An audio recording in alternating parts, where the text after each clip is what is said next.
Well, that's right, Naledi. The family of Reeva Steenkamp has just arrived here at the Outreachville Correctional Centre, and this is where Oscar Pistorius will be appearing before the parole board 10 years after shooting and killing his girlfriend, Reeva Steenkamp. Let's chat now to the family lawyer, Tania Kun, who joins us live from the Outreachville Correctional Centre. Tanya, a very good morning to you. Thanks indeed for your time.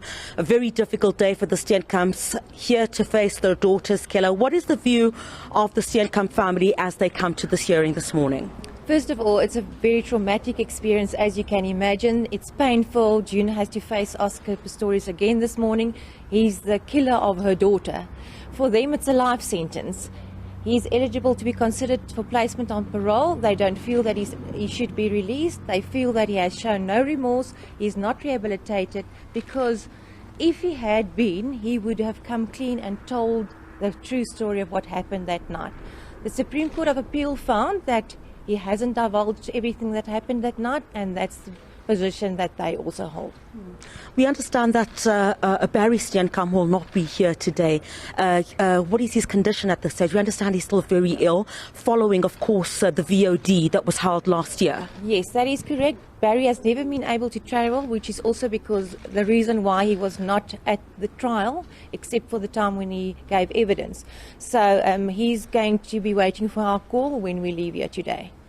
We also understand that Mrs. Steenkamp will give oral or written representations at the hearing this morning.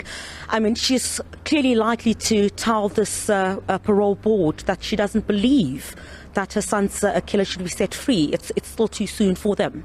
Correct, yes. She's going to make written representations, and then she will also be making oral representations, which will be part of her victim impact statement, because she doesn't feel that he must be released. Yes. Tanya, Aaron Bates from Newsroom Africa. I understand that Oscar has taken a toll in prison, and obviously the Pistorius family has had sighted him behind bars. Can you tell us a little more about that, please? I have no knowledge of that. Sorry, I can't. Do the Steenkamps still insist and believe that Oscar meant to kill? Yes, they do. Yes, they do. The Supreme Court of Appeal found that there were inconsistencies in his testimony. He could have clarified it. He did not testify in mitigation when he was afforded the opportunity to do so. So yes, they believe that, and they believe what the Supreme Court of Appeals found. Is this the reason why they're also opposing Oscar to be released on? Correct, yes. Unless he comes clean, they don't feel that he's rehabilitated. In terms of what is expected to take place inside, we know that, of course, as you've indicated, Mrs. Steenkamp will give those representations. Oscar is also likely to testify, we understand, to try and persuade, I guess, the parole board that he is a rehabilitated man. Do we know anything of whether he will do so in front of Mrs. Steenkamp? All right, it's not a trial. You must remember, it's a parole board that's convening. They have a case management report that recommends that he's placed on parole. We know that because of a previous court application. Mrs. Steenkamp gives her representations, and then he has the opportunity to answer to those representations. But it's not a trial, there's no testimony involved. He has the right to say something or not. Thank you. This comes just weeks after the anniversary of 10 years since the killing of Reeva Steenkamp through a closed door. How is June doing today? And can you just explain what it means to know that Reeva would have been 40 this year, her life was snuffed out early, that family is still bereaved? They're absolutely still grieving, as you say. 10 years to us, it sounds so long in time, but for them, it's 10 missed birthdays, it's 10 Mother's Day, Father's Day, Christmases. So time hasn't healed for them. They've learned to an extent to get used to the idea of her not being there, but they miss her every day. If he is granted parole, will the Steenkamps go to court to try and block that process? I cannot comment on that. I would have to take instructions. Tanya, I have to. you were present during the meeting last year between Barry and Oscar. How did that go? It was a very emotional meeting. It was traumatic for both Mr. Pistorius and Barry, and it was painful. It was very painful. Did Barry get the sense that Oscar has been rehabilitated? No, not at all. That's why we're here today. I'm sorry that How long will it be before the parole board makes a decision? I have no idea. They would have to consider everything that's been placed in front of them, and then they'll let us know once they've made a decision. Sorry, thank you. All right, Tanya Kun, who is the lawyer representing the Steenkamp family, talking to us this morning. The Steenkamp family has already arrived here at the correctional facility here in Atteridgeville, and this is where Oscar Pistorius will be appearing before the parole board. Tanya Kun saying that it's a very difficult moment for the Steenkamps. They still have not healed 10 years after Oscar Pistorius has shot and killed their daughter. Barry Steenkamp also not expected to be here. In fact, he's not here this morning. He's still of ill health. I'm going to ask my colleague if we could perhaps come towards this direction. Please just stay with us for a moment. We'll ask you here on the channel.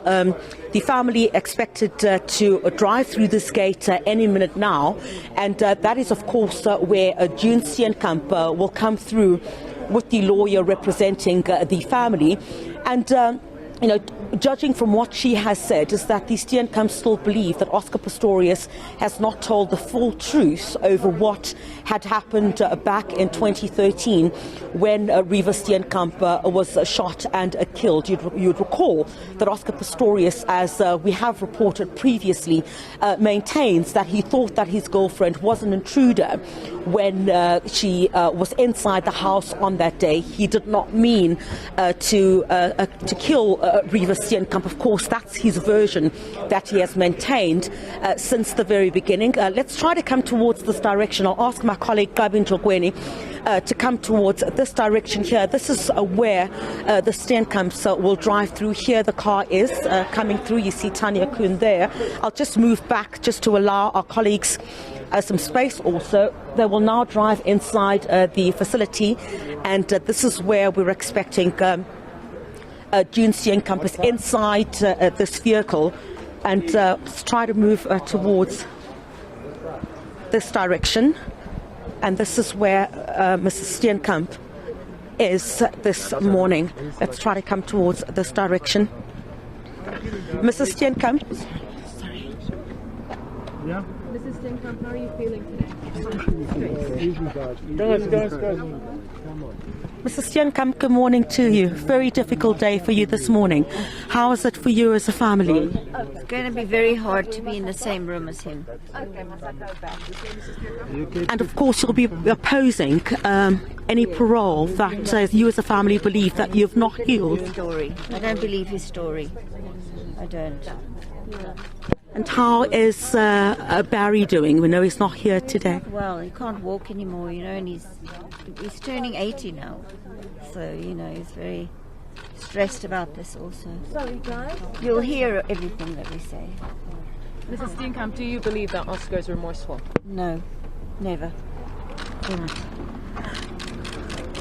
Right, June Steenkamp speaking to the media just moments before entering,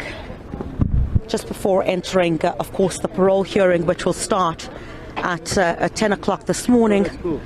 And let's try to go towards this direction here.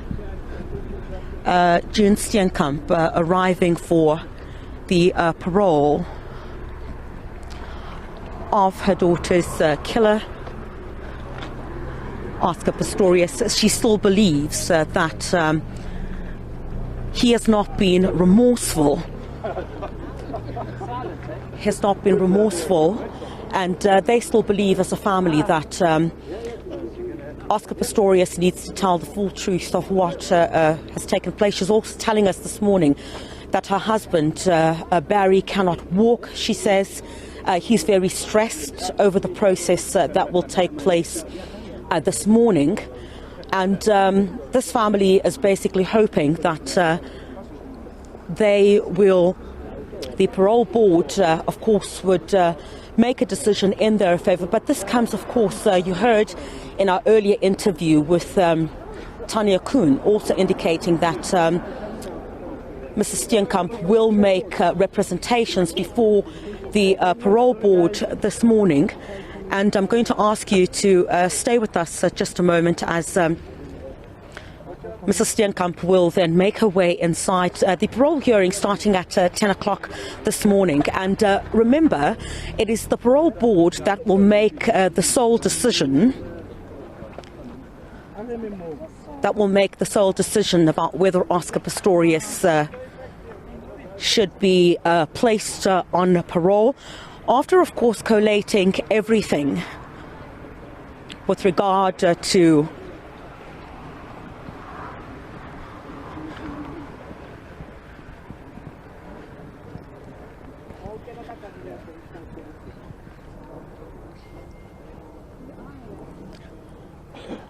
all right,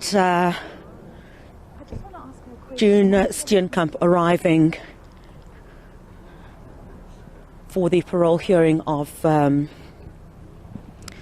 daughter's killer. And in an instance like this, the parole board then would collate all of what will be said inside this parole hearing and make then the decision. We're not sure when that decision will be made, but it's unlikely that that decision will be today. The parole board will need to deliberate first. Mrs. Steenkamp, I just want to ask you how you're feeling. Do you mind just opening the window so we can hear? Just one question. We just want to ask you how you're feeling, that's all. They're going to drive inside. All right.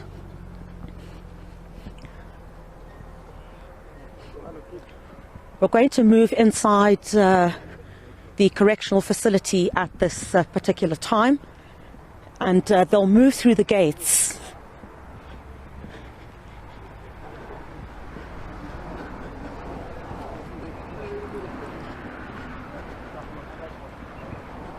They'll move through the gates here at the Atteridgeville Correctional Centre. Do you come here?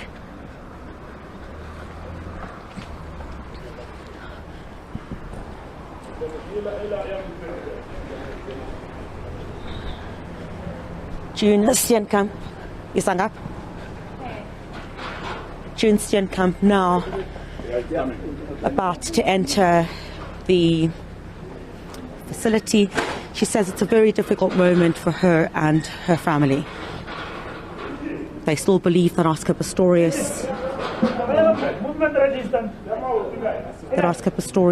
has not told the full truth of what happened to their daughter. They say that he has not been remorseful.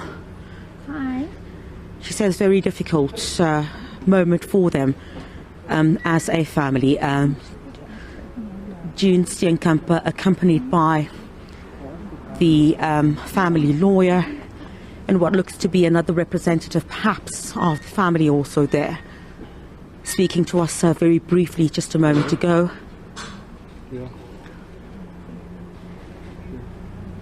The parole board, of course, consisting of correctional services officials and some professionals who would perhaps be psychologists or psychiatrists as well. June Steenkamp will make representations this morning about why they believe Oscar Pistorius should not be released on parole. And we also believe that it's also likely that Oscar Pistorius could respond, should he wish, to those representations that have been made. Oscar Pistorius appearing before the parole board today, 10 years after shooting and killing his girlfriend Reeva Steenkamp, maintaining until the end that he believed that she was an intruder on that day. You'd recall, just to take you back as well, Judge Thokozile Masipa had initially meted out a sentence of 6 years for Oscar Pistorius, but prosecutors believed that that sentence was too lenient. And the courts then lengthened that sentence, 13 years and some months. Oscar Pistorius having now served just a little over 7 years of that sentence, and that making him eligible for parole. And we're expecting that parole proceedings to begin at 10 o'clock this morning. And the parole board itself will have to deliberate. We're not sure for exactly how long. There is no indication, of course, after they collate all the information that they have received about or from this particular hearing. And then a decision, of course, will be communicated to the public on what the parole board believes would be just in this instance. So breaking news at this hour, the family of Reeva Steenkamp arriving. Just take a look at the facility. That is the facility there where Oscar Pistorius will be appearing before the parole board. We're at the Atteridgeville Correctional Centre, and that hearing getting underway at 10 o'clock this morning. Back to you in studio.